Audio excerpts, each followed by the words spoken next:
Más de uno León. Onda Cero.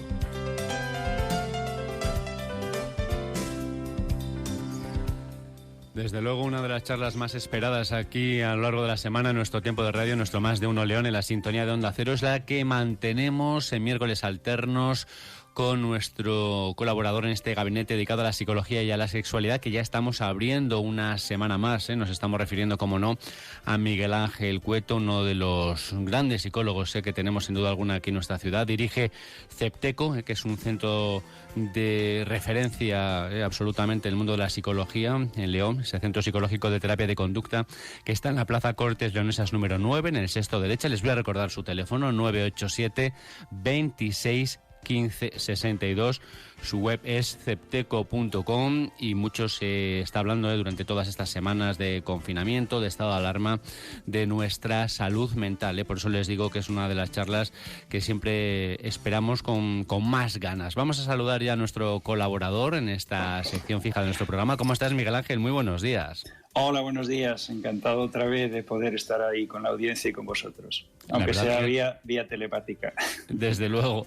No, que te decía que la verdad es que este confinamiento y todo lo que está sucediendo, ¿no?, desde que se desatara la pandemia, nos está permitiendo hablar de muchos temas que, bueno, que no habíamos abordado nunca, ¿no? Porque, claro, esta situación tampoco la habíamos vivido en la vida. Sí, y yo ojalá no la volvamos a vivir, ya, porque realmente es una situación excepcional y por eso comentamos temas de carácter excepcional en muchos casos, ¿no?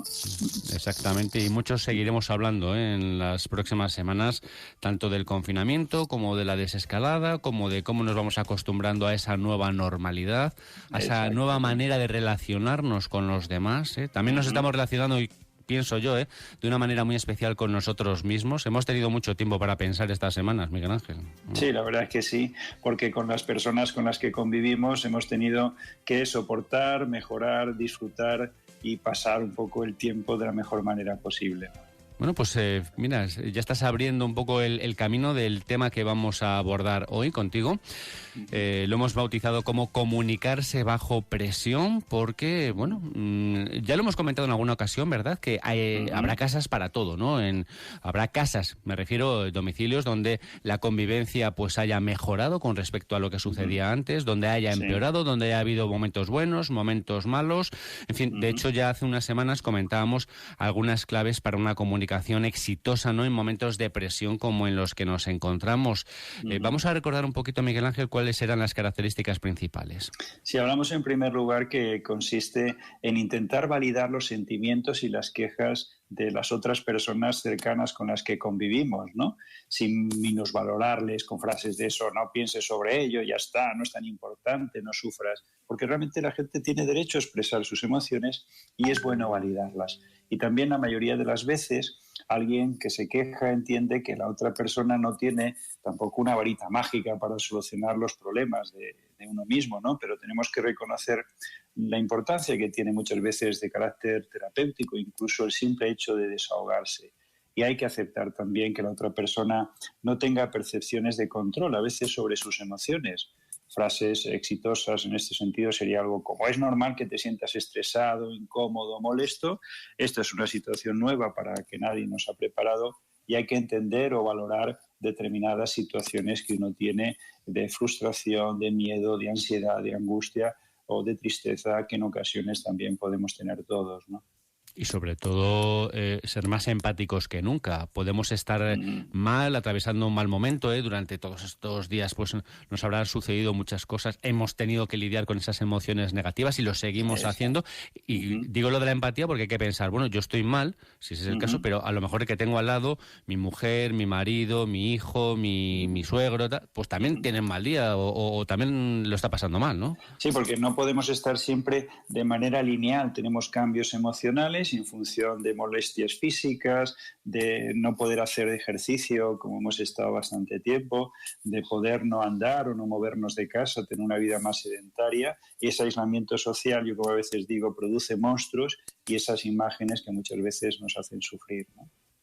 Además de lo que sale de nuestra boca, suponemos que el lenguaje no verbal también es importante. Lo es siempre, pero también en estas circunstancias, ¿no? Sí, por supuesto. Mucha gente con la que hemos hablado en las últimas semanas nos refiere comentarios del tipo, hombre, hago Skype o FaceTime, lo que sea, una guía telemática, pero no es lo mismo.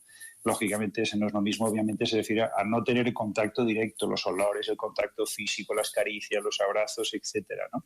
Y sabemos ya que sin bebida o alimento nuestro cerebro se muere, ¿no? Pero hay que entender que la ausencia de ese contacto, interacción humana, físico, produce también unos efectos a veces devastadores en nuestro cuerpo, ¿no? De hecho, el tratamiento a veces con niños con experiencias traumáticas está comprobado que el lenguaje básicamente no verbal supone alrededor del 70 al 80% de nuestra capacidad para bajar la ansiedad cuando ellos se alteran, cuando lloran, cuando pasan frío, cuando tienen miedo, y el cómo se dicen las cosas, evidentemente, muchas veces es mucho más importante de lo que digamos y de lo que comentemos, porque esa transmisión emocional donde nosotros expresamos nuestros sentimientos hace que además ese lenguaje no verbal de afecto y de cariño nos mejore en esas circunstancias, ¿no?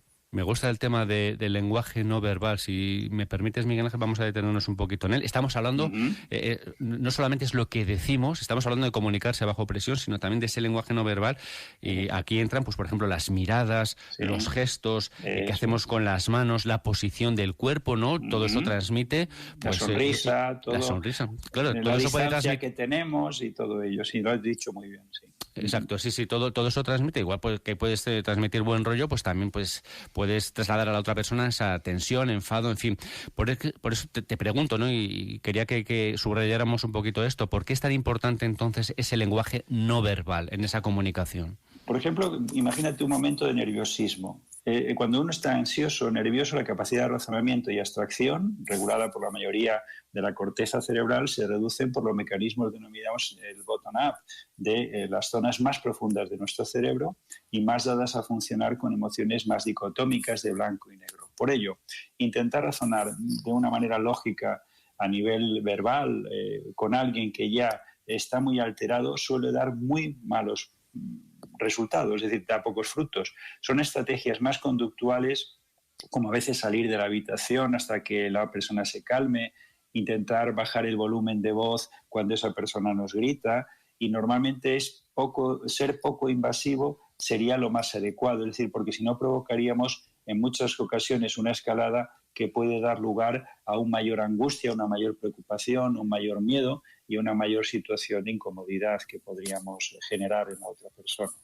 Yo creo que todos sabemos, otra cosa es que cuando estás con mucha tensión te des cuenta de ello, pero me refiero a que gritar nunca soluciona nada, jamás soluciona nada los gritos, Miguel Ángel. Sí, pues nos aumenta un poco la molestia en los oídos, pero nada más. Lo que pasa es que muchas veces hemos acostumbrado a otras personas que en función de los decibelios, de volumen de nuestra llamada, hacen más caso esas personas, a veces si son los hijos, que si nos callamos. Eso tampoco es un elemento positivo porque le hemos enseñado a la otra persona que debe gritar, debe enfadarse o debe mantener una conducta que sería inapropiada en estos casos.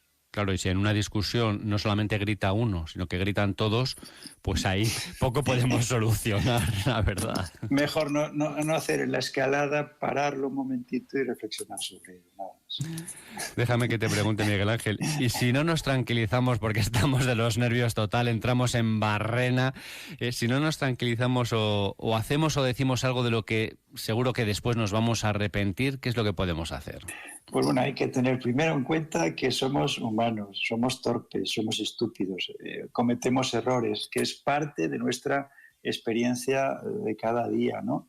En la pareja, por ejemplo, es mejor el predictor, sobre todo de satisfacción de la misma, la capacidad de enfriar esos conflictos que a veces cuando uno se pasa o le manda la porra a la otra persona que se ha producido, ¿no? Eso sí, tampoco vale la excusa, bueno, es que yo estoy estresado. Bueno, para agredir de manera verbal o física a la otra persona, pues mira, si estás estresado, intenta controlarlo. Y si esto ocurre, es importante reconocer el problema, incluso buscar ayuda. Hay muchísimas personas con graves problemas de autocontrol han mejorado con el aprendizaje de esas técnicas que nos sirven para controlar nuestras emociones, y que reconozcamos que pueda haber problemas incluso irresolubles, cuando una pareja, unos amigos se tienen entre las personas, no quiere decir que haya un conflicto permanente. Es decir, yo puedo entender que otra persona tenga otro partido político o tenga otra opinión sobre la gestión del coronavirus, yo qué sé decir, pero no significa que sea un problema que muchas veces nos vaya a separar. Es decir, uno puede tener la opinión que quiera, que le parezca bien, pero no por eso debemos romper la amistad, el afecto o la relación de pareja por llevar a disonancias que muchas veces no se pueden resolver, ¿no? Por cierto, Miguel Ángel, qué gran tema ese del arrepentimiento. Cuando hemos dicho o hecho algo, pues precisamente de eso, de lo que nos arrepentimos, ¿no? Ha pasado el tiempo, las horas o los días y dices, jolín, ¿cómo he metido la pata? Esto cuando sucede es terrible, ¿eh? Tienes una pelea contigo mismo, lo pasas fatal. Pero es maravilloso porque en definitiva sentimos el sentimiento de culpa por habernos pasado y eso nos hace reflexionar para la siguiente vez, para intentar no volver a cometer el mismo error, si es posible, ¿no? Ya. Bueno, ya para terminar, y dentro de este tema tan chulo que nos has propuesto hoy, comunicarse bajo presión, también quería hablar sobre el silencio administrativo. Por ejemplo, muchos padres con adolescentes en casa se quejan de que aunque estén todo el día bajo el mismo techo, estos apenas se comunican y prefieren estar encerrados a su bola, ¿no? Cualquiera que tenga adolescentes sabe de lo que estamos hablando. La verdad es que la adolescencia es un caso paradigmático sobre las diferencias generacionales de comunicación que tenemos los humanos. Ese caso paradigmático, esa idea de diferencia y criterios. Y normalmente no exigiríamos que un niño de unos 4 añitos se comunique en igualdad con otro de 10. Lo mismo ocurre a veces los adolescentes con nosotros, con los adultos. Están en un proceso lógicamente madurativo, evolutivo diferente, sus patrones de comunicación difieren bastante de los nuestros y normalmente en consulta también hemos visto, por ejemplo, como muchos utilizan memes, incluso utilizan memes, es decir, sería un elemento que se puede hacer por internet para transmitir el estado de ánimo, las inquietudes, los miedos, las decepciones, los enfados, sus padres, etcétera. Y también lógicamente nosotros como adultos podemos hacer el esfuerzo de intentar entender su mundo para intentar saber desde luego que como esa brecha generacional va a ser importante a lo largo de la historia, nos quejaremos un poco amargamente, incluso decimos nuestro tiempo pasado fue mejor o lo hacíamos mejor todos nosotros o seríamos más puros cuando realmente hoy día es diferente el criterio que podemos tener y la variable que podemos desarrollar. Hay que aceptarles como son, intentar ver que no podemos obligarles a hacer cosas, hay que animarles y a veces nos cuesta mucho animar a jóvenes de determinadas edades para que expresen sus emociones. Entonces, que lo hagan de una manera diferida tampoco pasaría nada, ¿no? No sería tan complicado, ¿no? Comunicarse bajo presión, ese es el tema que hemos abordado esta mañana aquí en esta sección dedicada al mundo de la psicología, de la sexualidad, con Miguel Ángel Cueto, con nuestro psicólogo, que ha estado con nosotros un miércoles más. Como siempre, muy agradecidos, muy interesante todo lo que nos has contado, Miguel Ángel. Muchísimas gracias. En 2 semanas volvemos contigo y seguro que estaremos un poquito mejor que ahora. En eso confiamos. Muchísimas gracias. Gracias a vosotros. Un saludo.